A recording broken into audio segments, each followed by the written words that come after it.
In the name of Allah, who is the most merciful and beneficial, myself Harmesh Khan. You're watching CGPA Genius, my dear students. Welcome to my YouTube channel. First of all, in this video, actually, we're going to discuss about synonyms and antonyms and words meaning. Actually, we're going to increase our vocabulary. We're going to improve our vocabulary. Actually, तो इससे पहले मैंने जो है एक video बनाई थी जिसमें मैंने बताया था कि synonyms और antonyms कैसे याद करें, ठीक है।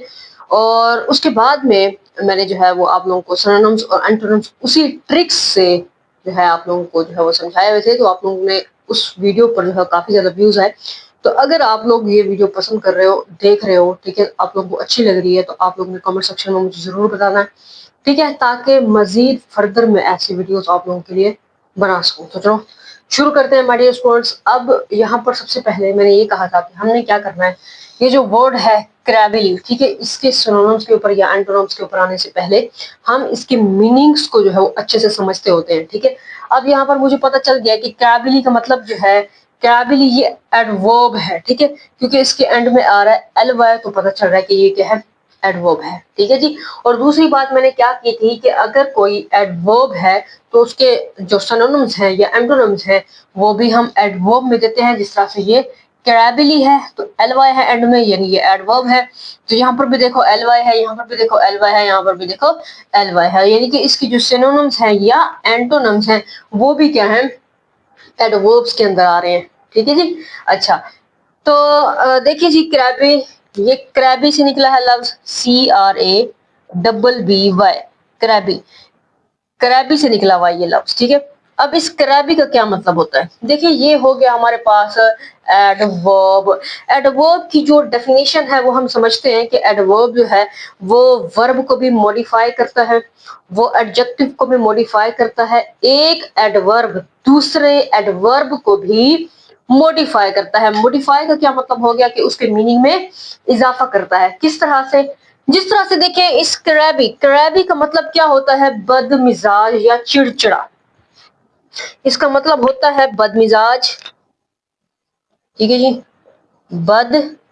बदमिजाज या फिर चिड़चिड़ा, ठीक है जी। अब कोई शख्स चिड़चिड़ा है, बदमिजाज है, ठीक है जी, कोई शख्स जो है वो क्या है, चिड़चिड़ा है, बदमिजाज है, उसे क्या कहते हैं, क्रैबी कहते हैं। तो ये किसी भी शख्स की जो है वो एडजेक्टिव है ना, कोई खूबी है या खामी है, खसूसियात में जा रहा है, प्रॉपर्टीज में जा रहा है, तो ये क्या एडजेक्टिव है। ये चिड़चिड़ा है या बदमिजाज है, कुछ भी है तो उसकी खसूसियत में जा रहा है, तो ये क्या है, एक्चुअली ये जो लफ्ज है ये है एडजेक्टिव, एडजेक्टिव। तो यहाँ पर ये जो क्रैबली है ये किसको मॉडिफाई कर रहा है, एडजेक्टिव को मॉडिफाई कर रहा है। यहाँ पर जो क्रैबली है वो क्या है, एडवर्ब है, जो कि किसको, एडजेक्टिव को मॉडिफाई कर रहा है। मॉडिफाई का मतलब एडजेक्टिव के इस लफ्ज के मीनिंग में इजाफा कर रहा है, एडजेक्टिव के मीनिंग में इजाफा कर रहा है। जैसे कि बदमिजाज है, इसके मीनिंग में इजाफा कैसा होगा, बदमिजाजी से, ठीक है। जैसे हमने इजाफा किया इसके मीनिंग में, बदमिजाजी से, यानी क्रैबली का मतलब होता है तंदी से, तुरशरोई से, बदमिजाजी से, ठीक है। क्रैबी एडजेक्टिव है, चिड़चिड़ा या कोई बदमिजाज शख्स। अब इसको हम इंग्लिश में कैसे इसके एक्सप्लेन करेंगे, हम कहेंगे इन एन अनॉयड, इरिटेबल और बैड टेम्पर्ड वे, ठीक है जी, बैड टेम्पर्ड वे, यानी अगर कोई बदमिजाज है और वो बदमिजाजी से पेश आ जाता है तो वो क्या है, क्रैबली के अंदर चला जाएगा, ठीक है जी। तो यानी कि वो बदमिजाजी से पेश आया।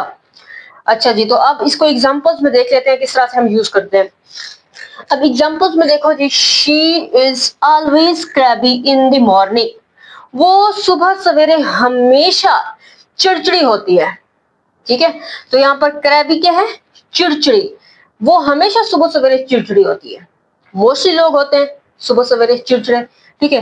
हिज क्रैबी एटीट्यूड, इसका जो चिड़चिड़ापन है, चिड़चिड़ापन है या इसका जो बदमिजाज रवैया है, ठीक है, इसका जो चिड़चिड़ापन है या बदमिजाज रवैया है, रूइंड दी होल इवेंट, पूरे इवेंट को तबाह कर दिया इसके चिड़चिड़ेपन ने, ठीक है जी। तो देखिए हम किस तरह से एग्जांपल्स में इसको यूज कर रहे हैं। और अभी हम इसके जो है वो सिनोनिम्स को देख लेते हैं। इसके सिनोनिम्स है फ्रैक्शियसली, इरिटेबली, क्रॉसली, तुमने तो हद ही क्रॉस कर दी, ग्रम्पली, बैडली टेम्पर्ड।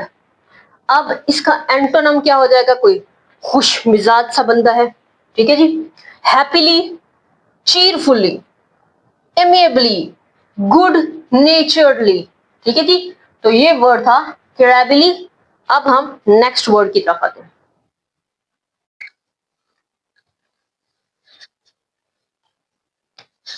स्टेरिलिटी। स्टेरिलिटी का क्या मतलब है बच्चे? देखिए, स्टेरिलिटी, स्टेरिलिटी इस वर्ड के एंड में है टी वाई, तो मुझे याद आ गया प्रॉस्पेरिटी, उसका मतलब था खुशहाली, ठीक है। तो ये खुशहाली क्या था जिसके एंड में टी वाई था, वो था जी नाउन, ठीक है ना, वो नाउन था, ये हमने पिछली वीडियो में पढ़ा था। अच्छा जी, तो वो नाउन कैसा था, किस चीज को जाहिर कर रहा था, किसी जगह का नाम है, किसी शख्स का नाम है, ठीक है, किसी चीज का नाम है, किसी तसव्वुर या किसी जज्बे का नाम है, तो वो भी क्या होता है, नाउन। तो जो खुशहाली है वो क्या है, जज्बे का नाम है, तो वो क्या है, noun.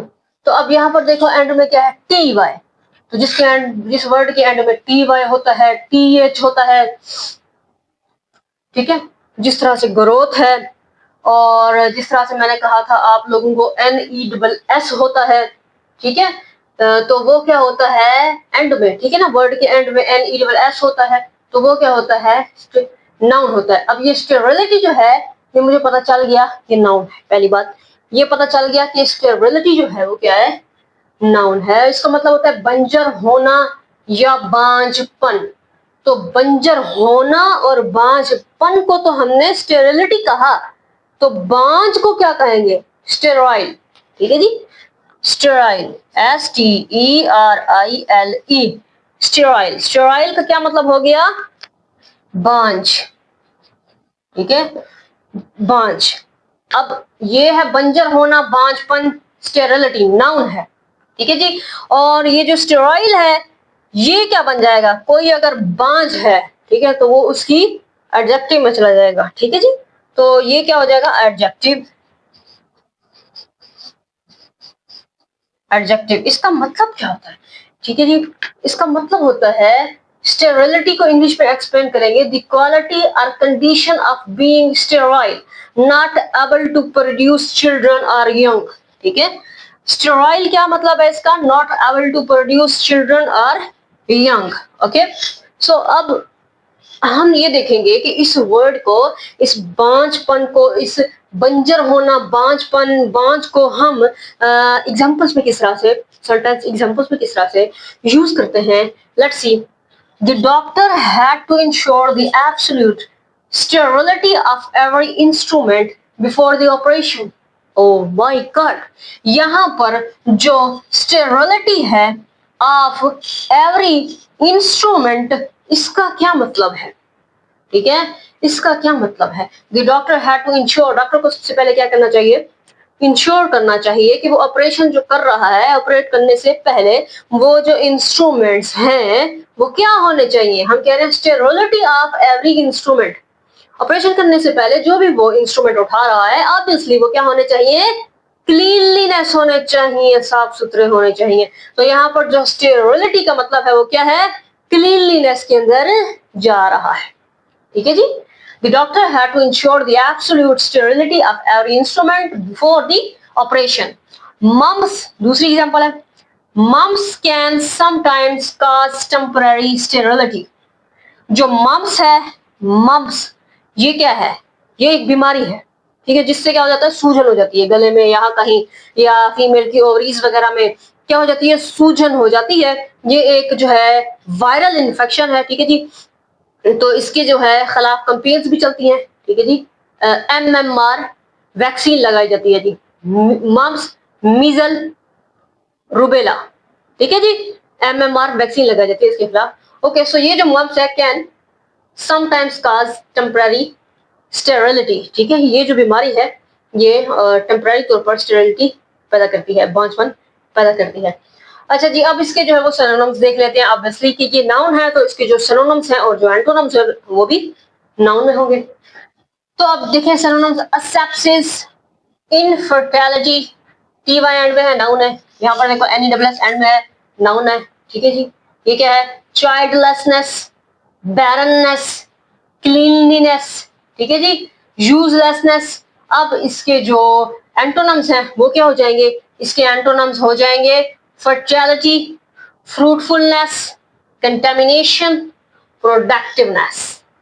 So my lovely students, next word है bare faced. Bare faced, face क्या होता है? फेस, हम क्या कह रहे हैं?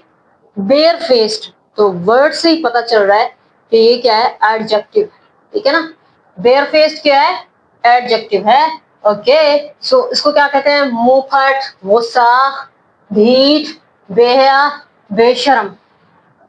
ओ माय गॉड, कितना बदतमीज है। अच्छा, तो इसको इंग्लिश में किस तरह से एक्सप्लेन करेंगे? Not showing any shame about or trying to hide your bad behaviour. Okay, कोई ऐसा शख्स है जिसने कोई बुरा कारनामा सर अंजाम दिया है, कोई बुरी बात कह दी है, मुंह पे कुछ भी कर दिया, लेकिन शेम्ड ही नहीं है। वो क्या है? शेम्ड ही नहीं है, शर्मिंदा ही नहीं है, ठीक है। ओके, वो क्या होता है? Bare faced. अच्छा, तो अब इसको एग्जांपल्स में देखो किस तरह से हम यूज करते हैं इस वर्ड को। हम कहते हैं द बेयर फेस्ड चीक। अब ये चीक के ऊपर हम चले गए, बेयर फेस्ड चीक। इसका क्या मतलब हो गया?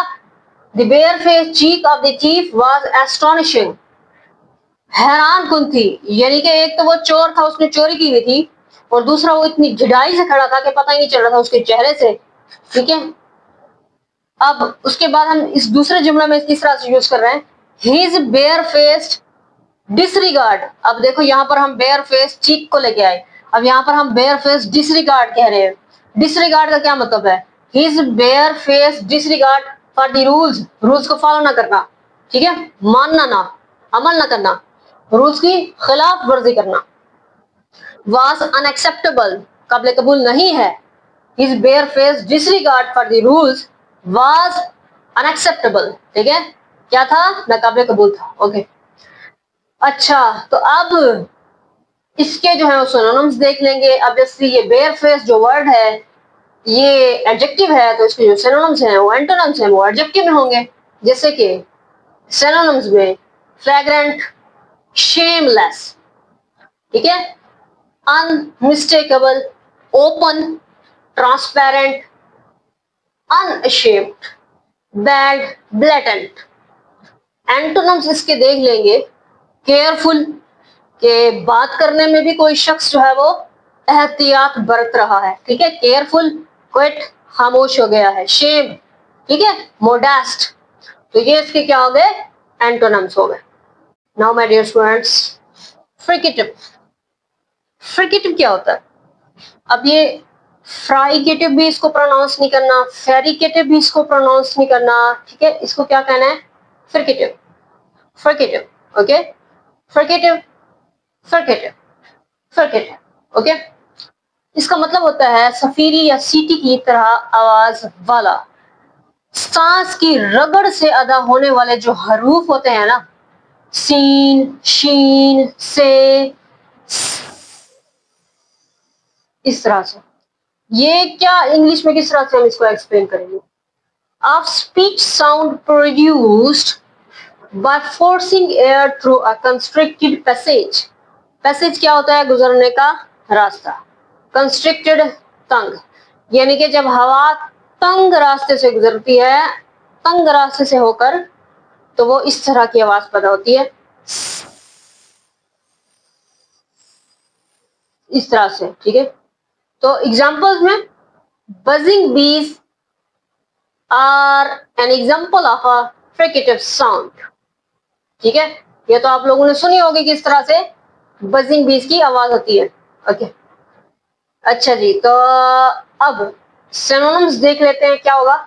कंटिन्यूएंट, सिबिलेंट, स्पाइरेंट, वोकेबल, इम्प्लसिव, ठीक है। तो जो फ्रिकेटिव है वो है एडजेक्टिव। किसी शख्स का हम कह रहे हैं कि ये सीटी की तरह आवाज वाला है, तो ये क्या है? एडजेक्टिव है।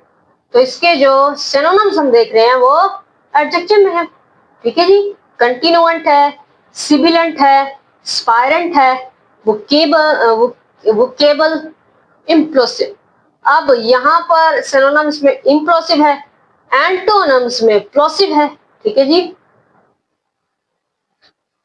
यहाँ पर इम्प्लोसिव नहीं आता बच्चे। ठीक है, इम्प्लोसिव जो है वो सिनोनिम्स में आएगा और प्लोसिव जो है वो एंटोनिम्स में आएगा। Loud, quite. ठीक है जी, तो इसके एंटोनिम्स हो गए।